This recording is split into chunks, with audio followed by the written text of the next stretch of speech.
Welcome to the United America podcast with your host, Rashad Gibson. And today is episode number 2, in which we'll be discussing the most horrid act known to man. If you're listening to us through YouTube, please hit the subscribe button. Likewise, if you're on Rumble or on iTunes, please follow us. With that being said, let's get into it. So today's show is going to be a little bit different. I know I mentioned at my end of my last show that we were going to begin a series on prayer as we go through the core values of United America.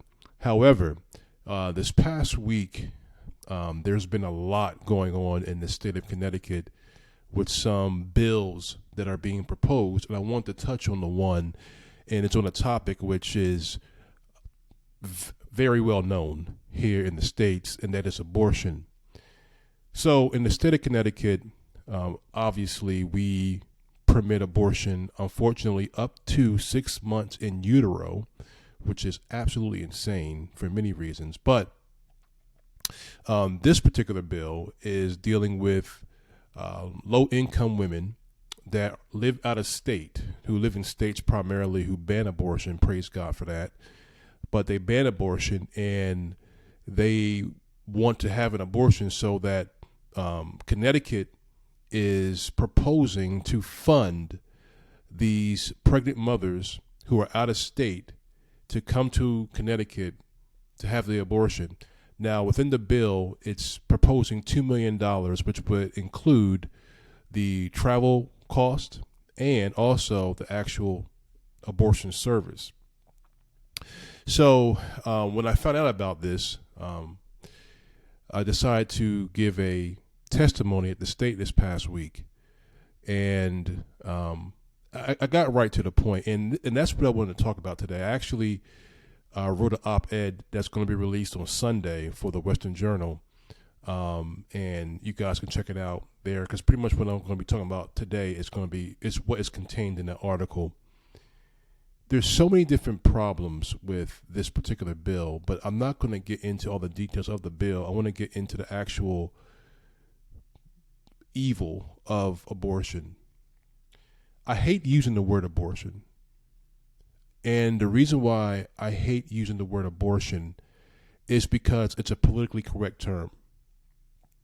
When we talk in these terms, and to be honest, even when you talk in terms of pro-life and pro-choice, I think we already are losing the battle, because those terms are politically charged. They're politically immersed. It's when we go and attack or address rather the issue of abortion from that approach, from that method, I think we're already losing the battle, because we take it out of the essence of the evil, and then you throw it into the political sphere. And I understand, historically, that's the way this thing has been argued, and I get that.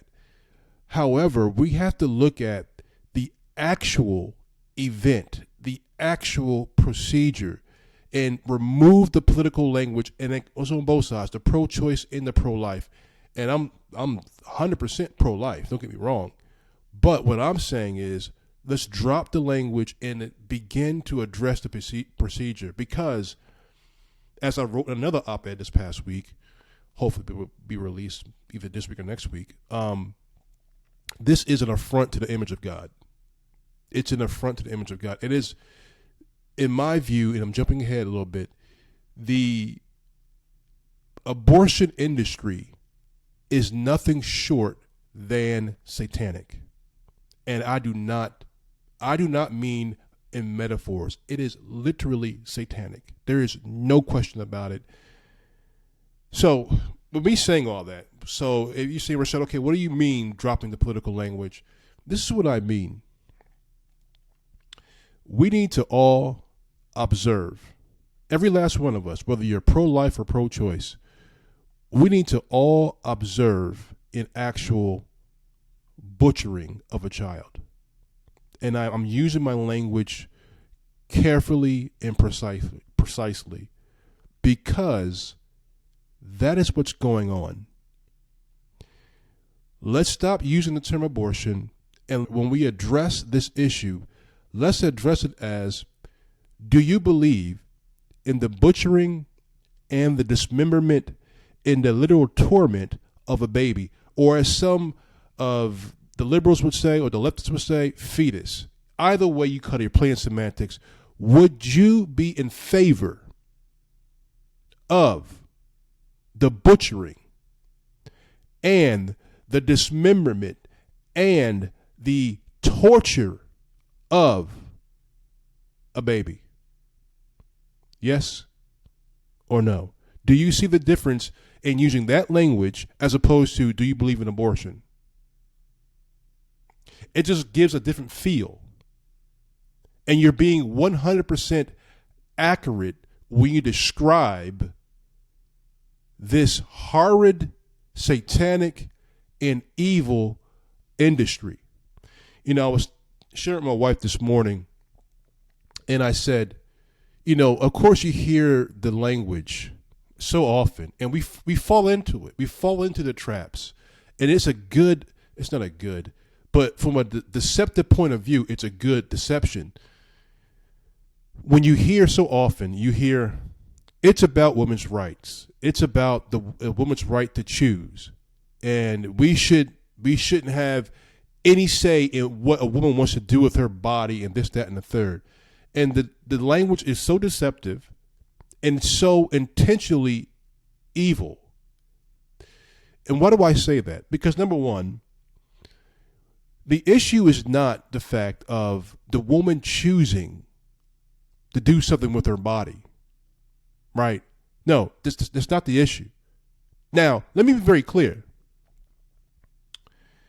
If the woman was choosing to do something with her body in this context of the dismemberment and butchering of a body, if that was being applied to her body, I'm talking about her arms, her legs, her head, then it would be about her body.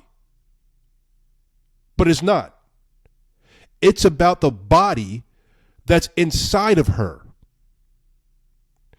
And when you begin to understand that language is intentionally deceptive, then you understand this is not something that is merely of natural origin, because we know who the father of lies is.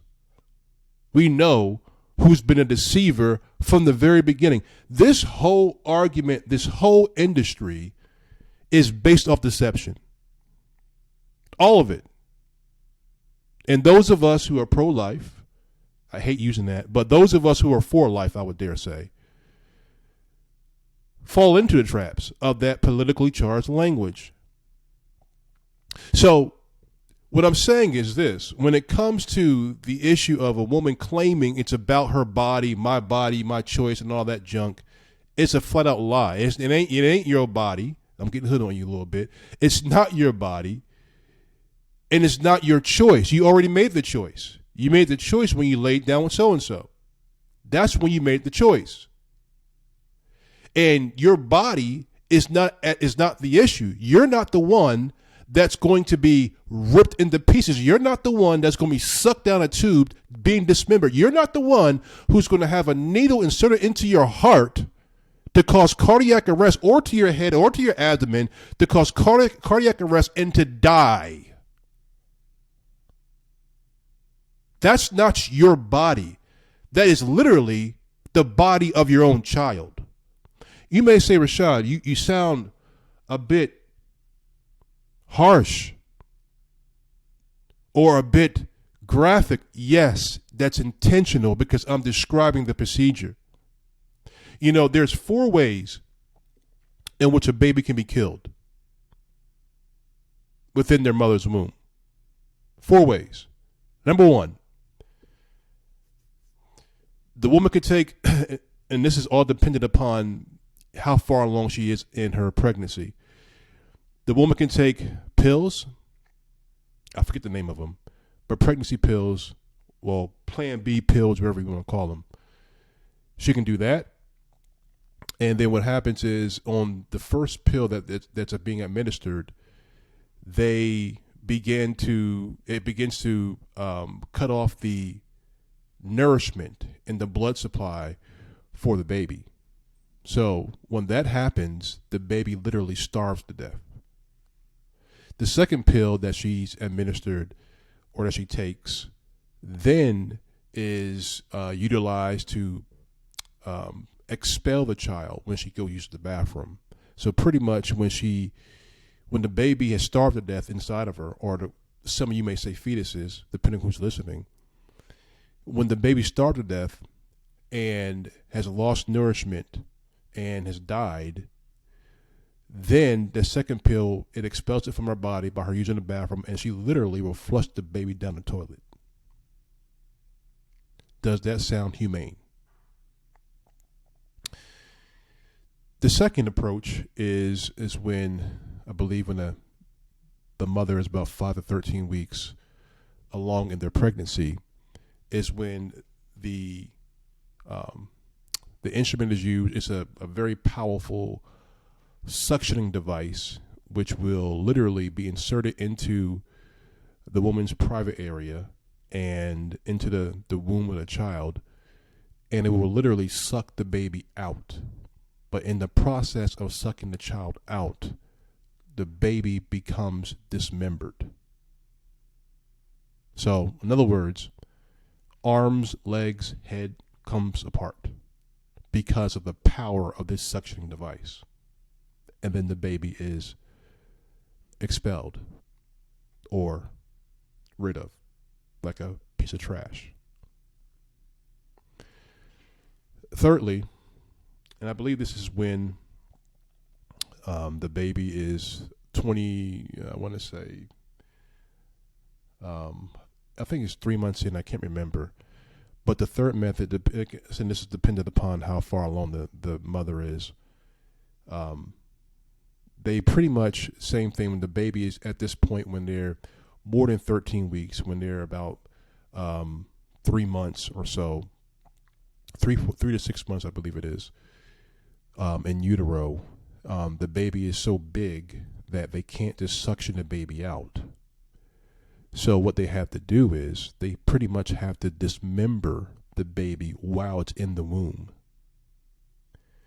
So they dismember the child, and then they have to scrape out these body parts, and then they have to account for them to make sure that the abortion is quote unquote complete.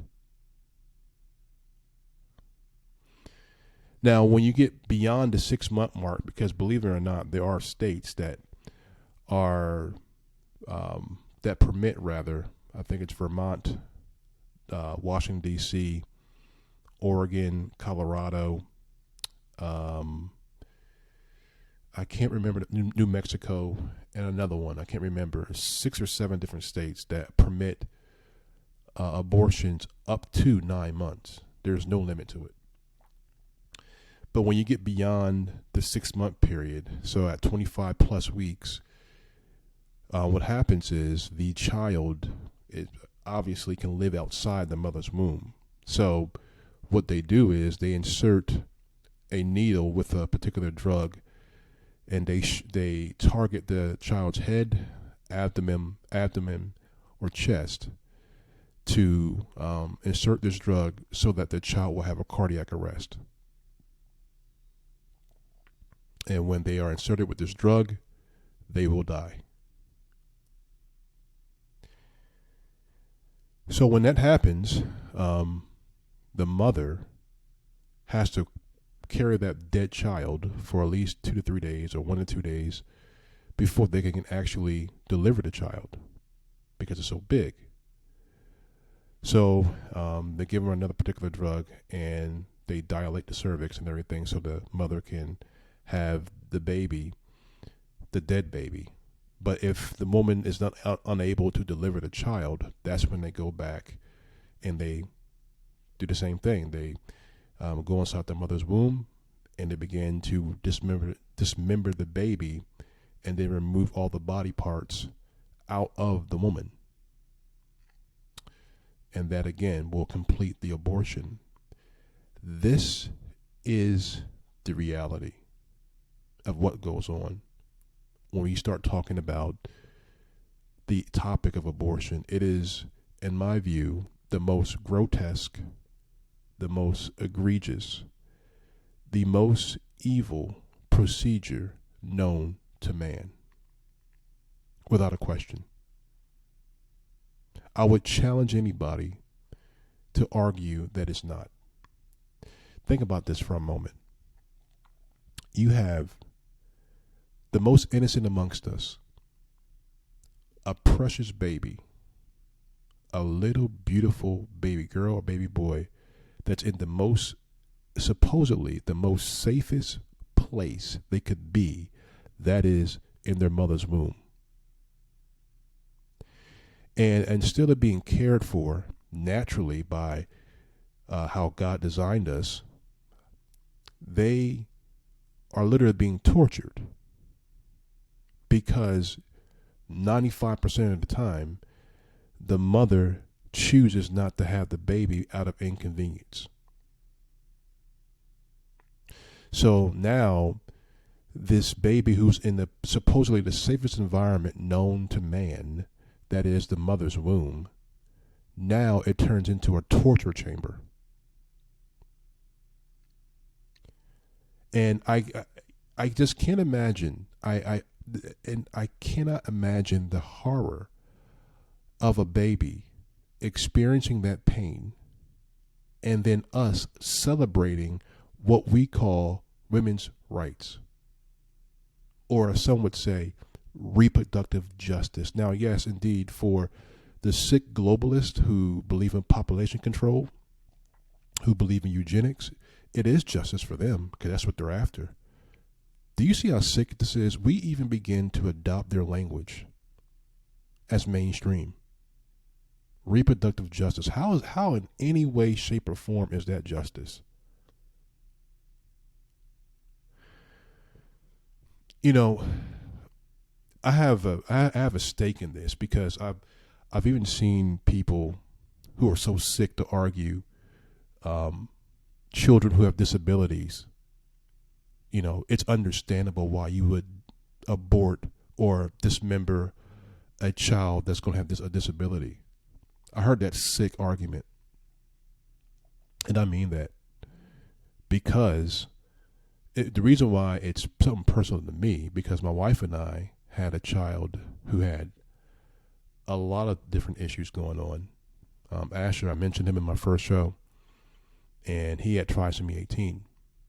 And with that particular disability, it causes all types of problems, cognitive issues, cardiovascular issues, some physical disformities, and everything. And I can remember when my wife and I were going through that process, and the medical industry. I'm not gonna just throw under the bus completely, because my wife's a doctor, but the treatment that we were receiving initially was horrible. Because they wouldn't tell you flat out you need to get an abortion, but they would do things to try to move you in that direction. They would try to, give you all these ultrasounds and to show you the disformities and to share all this stuff with you. And just the way they went about things, it got so bad that we had to switch, like primary care. We had to switch to our, insurance or whatever. It was so bad. It was that bad. So the reality is this. When a child that has a disability or is alleged to have a disability, those children are looked down upon as less than human.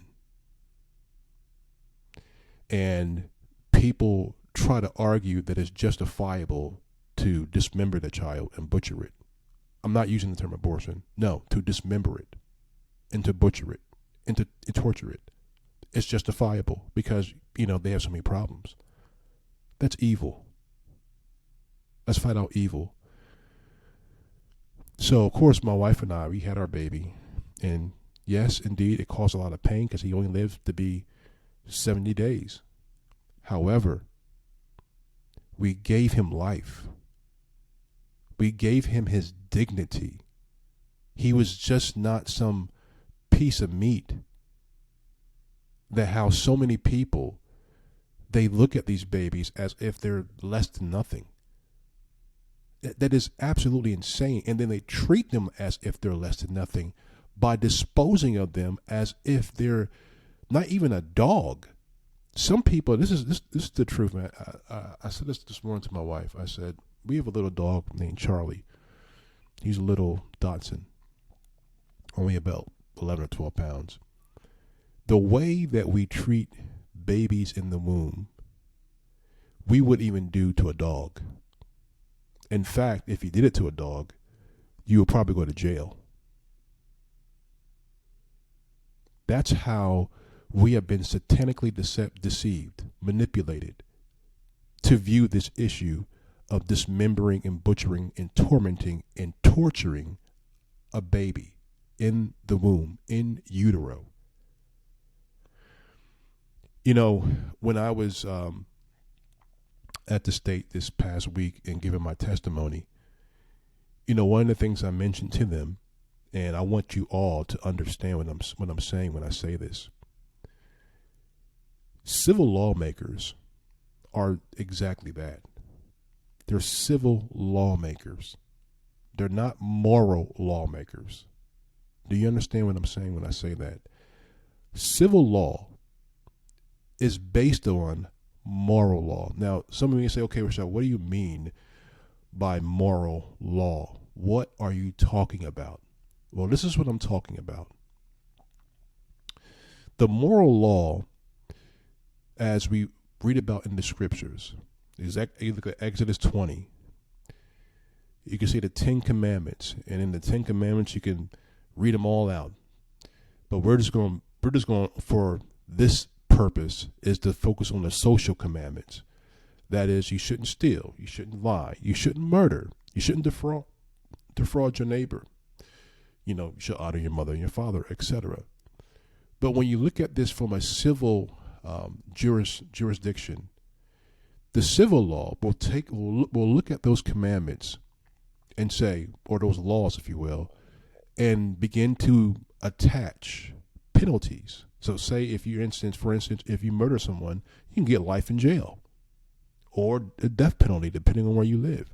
Or if you perjure, you can get sentenced in jail for whatever reason if you're in court. If you are caught defrauding or frauding somebody, or in fraud, if you will, you can get put in jail because there's civil penalties attached to it. But the reason why I brought this up in my testimony is because the civil lawmakers have totally lost sight of their authority. For instance, when it comes to moral law, we have to ask the question, where does it come from? Now, we obviously know that Exodus 20 is when God had written the commandments or the law on tablets of stone, the 10 commandments. We know that from Exodus 20. I believe we get into Deuteronomy, I think it's 8, I think it is, or Deuteronomy 10, and talks about the tablets of stone with the commandments on them. But then when you fast forward to Romans 2, it's very interesting. The same way the finger of God wrote the 10 commandments on tablets of stone is the same way that God had wrote those commandments on our heart with his finger. In other words, the same process is involved. When God etched those commandments on stone, it's the same way he etched them on our hearts. And the reality is this: when you read Romans 2, our hearts, if you will, is not the same as our conscience. They're two different aspects. They're related, but they're different. When we start talking about our hearts, you're talking about the center of our being. You're talking about our soul, our spirit. You're talking about who we are as people. And in our design, the way God has designed us, we are designed to be moral creatures. And this goes back to the Imago Dei, the image of God. And I wrote about this in another op-ed earlier this week. We are very, very, very a lot like God. Of course, we're not him. And of course, we don't have all of his powers. But when it comes to us in our moral faculties, we are a lot like him. And I'm not going to get into that article in this podcast, maybe another podcast, but the reality is this: he has given us the ability to perceive good from evil. He has given us the ability to perceive order and disorder. He has given us the ability to understand what is right and what is just. That is built into who we are. That is why, even before the law of Moses came to be, human beings already had a moral understanding of the world. For instance, when Cain killed Abel, he knew it was wrong. He didn't have the law of Moses at that point in time, but he knew it was wrong, and he suffered a penalty. God had given him a penalty for that. So this is not something that just came about when the law of Moses came forward. It already existed from day one. So when we start talking about, again, the moral law originates with God. It's established by God. And the point I was making to my civil lawmakers here in Connecticut was the fact that you don't have any civil law without the moral law. And the moral law is established by God. So there's all this talk about separation from church and state and all the other stupidity, which is another podcast in itself, is a bunch of foolishness, because our judicial system is based off of the very law that God has written in all of our hearts. It's universal, whether you're a believer in Christ or not. You are borrowing from his created order. So when you begin to look at the issue of abortion, it gets even more obvious. Abortion is beyond murder. Abortion is so heinous. It is so evil. It is so reckless. I can't believe for 50 years this has been going on. And I will admit, for a good portion of my born again life, and I would dare say even before I was born again, I was against abortion even in my unsaved days. Now, I didn't have the logic and the reasoning behind what I have right now, but I knew within me that is not right. I just knew it. It wasn't right to do something like that. But now my understanding is a bit more developed, and you begin to, like I said at the very beginning of the podcast, when you observe an actual abortion and see what's going on, you're saying there's no way in the world this should be going on. But just like many other issues, the language that surrounds it protects it. And in this podcast, I just want to blow that language up. And hopefully you guys who are listening to this podcast will do the same when this issue begins to show up, because the language protects it. I guarantee if you begin to talk in this way, when this issue comes up and you say, oh, do you mean butchering and dismembering and torturing a child? Is that what you mean by abortion? That's when you begin to put people on your turf. And it's not to get into a political argument. No, this is about giving the dignity to a human that God has created. And yes, I hate to tell you guys, but we all should be advocates for children. If we can't advocate for children, I don't want to go. I don't want to say you're not worth anything, but I'll just say this, that's a very low view of humanity. Especially if you actually observe an abortion. That's another thing I mentioned in my testimony this past week. I said,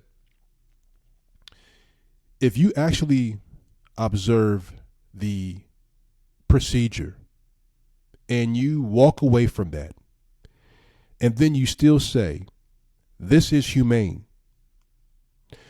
I said to the legislators, I said, that is at best a lack of humanity.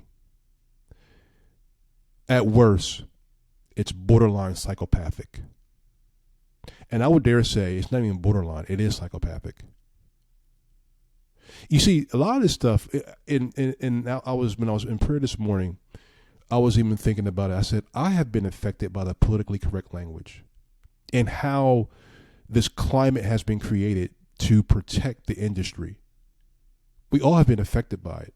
We all have been, in other words, desensitized to it because we're so used to it. And it's like nothing nowadays. Every day it's thousands of babies being aborted, being dismembered, tortured,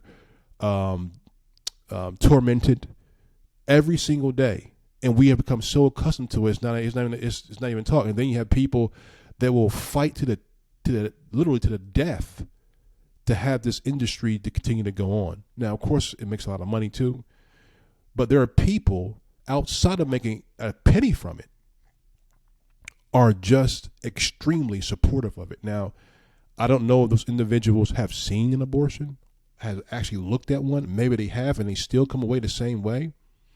And if they do, that's a sad reality. It's an evil reality. And I'll say this, and I know I may get criticized for this, but I think, in my view, abortion is far worse than slavery. Don't get me wrong.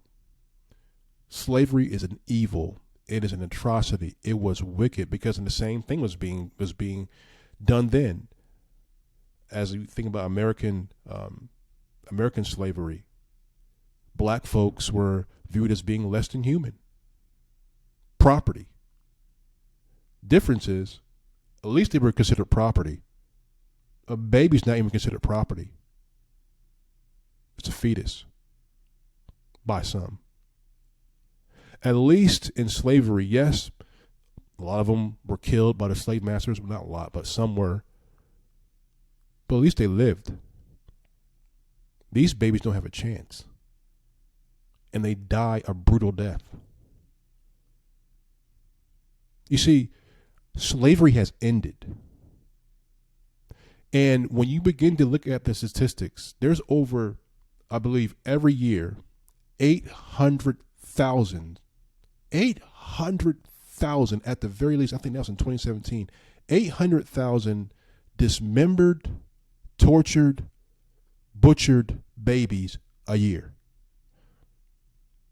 Now, if you do the math and you begin to think about that, going back to 1973, you're talking about tens of millions of murdered, butchered, dismembered babies.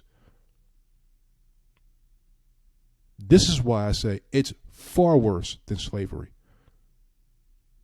And the reason why it's not as, how can I say, it doesn't bring that sting to so many, it's because of the language. And it's out of sight, out of mind. It's out of sight, out of mind. Of course, with slavery, we have movies. Of course, we have our history books. Of course, now you have a lot of the left pundits who bring it up, not because they really cared about what was going on. No, some do. Some did. I'm not going to say that. But it's usually to advance a political cause. And the weird thing about it is, and this is the thing, I would have more respect for an individual who is against slavery like how I'm against slavery. It's a horrible thing for many different reasons. But then on the same token, a lot of these folks don't have a problem with abortion. Well, sorry, I'm catching my own self. They don't have a problem with the dismembering of babies. They have no problem with it. But they will argue with you till you're dead in the face about what happened 200 years ago, 300 years ago. But they won't fight with the same ferocity an institution that is far worse and that is killing babies. You see, there's nothing I believe that anyone can say about this, because babies, children are the most innocent amongst us. All my ancestors that came before me, they all had sin in them. All of them. Doesn't mean they should have been enslaved. That was dead wrong. But when it comes to the reality of the most innocent amongst us, nothing comes close to the baby. You have young babies, little babies, who have not done anything. You even go back to Jacob and Esau. When you start thinking about, the language, I don't have my Bible in front of me, but when you start thinking about the language that describes Jacob and Esau, they had done no evil, they had done no good, because they were still in the womb. And God chose Jacob to precede Esau, even though Esau was the older one. But the point is, they had done nothing wrong. They were innocent.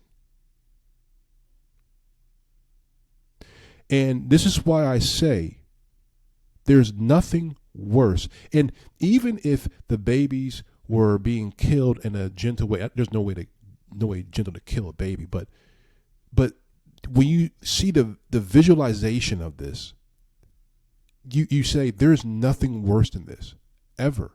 There is nothing worse. How would you like if someone said, you know what, I don't think you're worth anything. Let's rip you to pieces. As a grown man or a grown woman, let's rip your head off.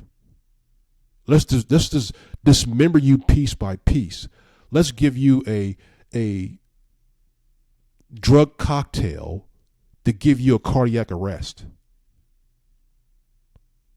I mean, I would hope most people would say, no, that's dead wrong. You should not do that. But that's exactly what we do to babies. And I just don't understand for the life of me how anybody, and I'm going to be very, very clear with this, how especially any Christian could be on board with this evil.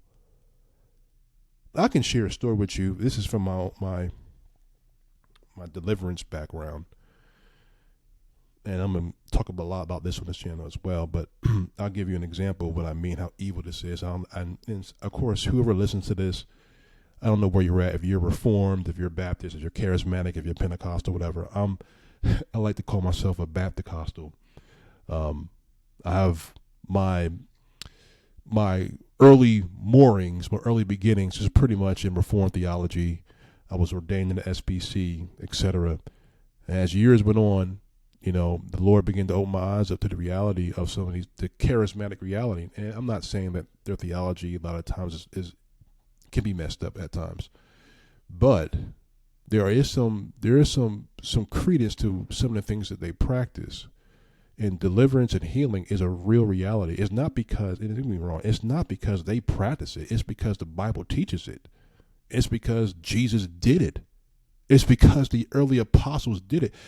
So anyway, I can get into that, but I'm not going to get into that right now. I'm just going to give an example of what I mean. And you could say, I don't believe you or not, but I'm going to tell you what happened. There was an individual, I'm not going to mention her name, but there was an individual in which they had an abortion. And this is the full truth. I'm not making this stuff up. And, I was sharing with them about how I've dealt with people who had abortions and they were demonized. Because there's a woman, this is probably almost 7 or 8 years ago. Actually, no, it's longer than that. This is probably about 10 years ago, actually. The first time I came across a woman who had an abortion, and she was having a lot of problems, and we took her through deliverance. But anyway, back to the story. So I was telling her about the reality of what happens when, a child is killed. It's more than a physical reality. It's a spiritual reality.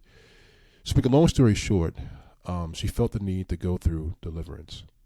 She felt convicted. She just felt like she needed to do it. So, the way I approached it was, or have the way in the past I've approached it, I have a long, questionnaire and ask a lot of different questions about your pretty much it's just like going to the doctor. When you give your medical history about, what's going on, but it's a spiritual history, about your what your family has been into the occult or different things, whatever. It's very detailed. And so we went through all that. And so I said, you know what, let's challenge the spirit of abortion since you've had one. So I began to command the spirit to come out. And after maybe about 10 different commands to command this thing to come out, she started to feel this demon or these spirits begin to well up in her. And I remember she got up and she ran to the bathroom because these things were coming out of her. Now, and I'll say this, after she came back and everything, because we was in her home, we wasn't in the church. This is very, very private incidents. So when this happened, she even herself, because she didn't really believe in this stuff, but she felt the need to do this. She even felt different afterwards because she knew that she was demonized because of that. Now, the reason why I bring that up is because it's part of my experience. I'm not making this stuff up. I'm not trying to scare people, but I'm trying to emphasize the point that when it comes to abortion, it is more than just when it comes to the dismemberment, the butchering, the torment of babies, that's horrible in itself, but there's a cost to it. Now, of course, I don't have the gift to see into the spirit, but the one thing I can tell you is, from my experience in dealing in deliverance ministry, the two women that I've dealt with that for sure had abortions, both were demonized, and without a question. Now, is that true for every woman? I would probably say yeah, probably, but I can't qualify that. Of course, I don't have omniscience, but it makes sense when you start to understand how these things work. But that's not to scare people who've had one, but it is something to consider, because these things affect you. The reality is this: when it comes to this procedure, when it comes to how these things work, it's an outright satanic, demonic reality. And I know that for sure. There's no question in my mind or heart about that. I'm just being honest. And even if it wasn't a demonic element at work, it's still an evil, wicked industry. And we have to understand that. We have to know that. So anyway, in saying all that, this is one of the deals, or one of the things that is, at least to my front burner of my ministry and of my mind, is to end this evil. Now, I live in the state of Connecticut, and obviously we were one of the most liberal states in the union. But it doesn't matter, because God can do anything. And we all should know that this is a very heinous and wicked practice, and it will always be. And we know what the Lord says about children. If you do harm to one of these little ones, it's better for you to have a millstone tied around your neck and be thrown into the sea. That's how bad it is to harm a child. And of course, in that context, he may have been speaking about, children, or rather disciples, and it probably does work for that too. But I'm thinking to myself, yes, indeed, if a child, a baby, one who is defenseless, we know what the Bible talks about when it comes to defending those who have lesser, and it don't get much lower than a baby who was absolutely defenseless. They can't defend themselves. What I'm saying is, this is a fight that every Christian should have to the front burner. And from now on, I hope that you all will use the language that I'm suggesting, which is the description of what an abortion is, how it's being done. And when my article is released this coming Sunday, go to the Western Journal. It'll be up there sometime on Sunday. I have several links in there. You can click on those links. It'll take you to different sites that will show you the reality of an abortion, what it looks like, what happens. And also, I have a couple of links in the article that will also deal with what does a baby look like after 2 months, 3 months, 6 months. And you begin to understand as much as the leftist, or not even say the leftist, the humanist, okay, that's who they are. The humanists will argue it's a fetus because their worldview, of course, doesn't lend them to anything else because they don't believe in God. They don't believe in the image and likeness of God. They believe that we evolved. So, of course, it's going to be a quote unquote fetus. But the reality is that's a human being. And I don't care what anyone says. When you can observe that procedure, something in you says that's not right. That is a violation. We should not be doing this. The same way that we should not be enslaving other people. Think about that for a moment. We all can understand and believe you should not be enslaving another person because of the color of their skin. Everyone can agree to that. I don't care. You shouldn't look at another person and say, okay, that's just a piece of property I own. That human being over there is my property. Now, if we can agree that we shouldn't do that, then we should also agree that that baby that's in the mother's womb in the safest environment should not be butchered, should not be tortured, should not be dismembered. Because if you believe that, well, there's inconsistency in your worldview. And I would dare say it's pretty sick. And if I could say this, because I do believe that, it's just not the fact that I believe it. It's even in the peer-reviewed scholarly literature, which I'm going to do another podcast on, the reality of population control. It's a reality. There are people out there who do believe that there are too many humans on the earth and we need to kill them.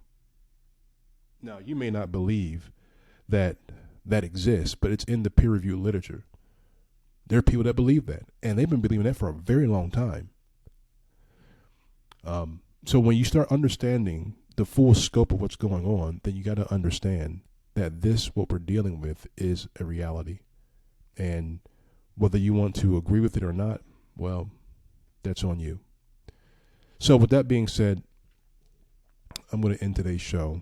I know might have been a hard show for many people, and especially if you had an abortion. And I'll just share this. If you've had an abortion, this show is not meant to bring condemnation, but it is to speak truthfully. It is to be honest. And it is to, I hope, rip the scales off the eyes in the same way you rip a Band-Aid off of somebody and it hurts. I hope it hurts. However, I also hope it brings healing. Because one thing that we know, when it comes to Jesus Christ, he will forgive us. Think about this for a moment. He forgave the Apostle Paul. The Apostle Paul murdered people. He was a violent persecutor. And it goes back to that scripture when I mentioned about if you harm one of these little ones, how it also can be applied to disciples. Paul was doing that. He was harming God's born-again children, regened children. Like they use that word regene, not regeneration, but regened because he got new genes. But anyway, spiritual genes. But Paul was doing that. Paul was harming disciples of Christ, killing them, putting them in jail. But even though Paul did that, Jesus still forgave him. So this is one of the examples of how God's love has no bounds if you repent.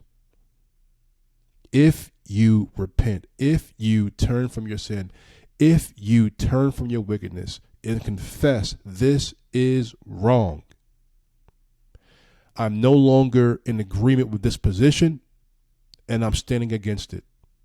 And if you have never been born again by the Spirit, if you've never been regened, in other words, regenerated, if you have never given your life to Jesus Christ, then today is the day. And if you committed abortion likewise, confess that sin. Confess it, turn from it. God will forgive you. He will restore you. He will heal you. But you have to be honest and you have to be contrite. All right, guys. I'm a little bit long today, but this is a topic that is, as I told my wife, this is worth, I would say dying on the hill, but I don't believe that we die, because we, as Jesus says, we live on forever. Now the body will die, but we live on forever. But this is worth living on the hill with, because children are that precious. We have to defend them. If we don't defend them, well, I don't know. I think humanity's in a very dark place if we don't do that. All right, guys. Thanks for listening to the show. Again, if you like the show, if you like the content, please subscribe to the channel. Share the channel. If you're on Rumble, please follow. Share it with your friends and family. And I'll be talking to you guys next time. God bless.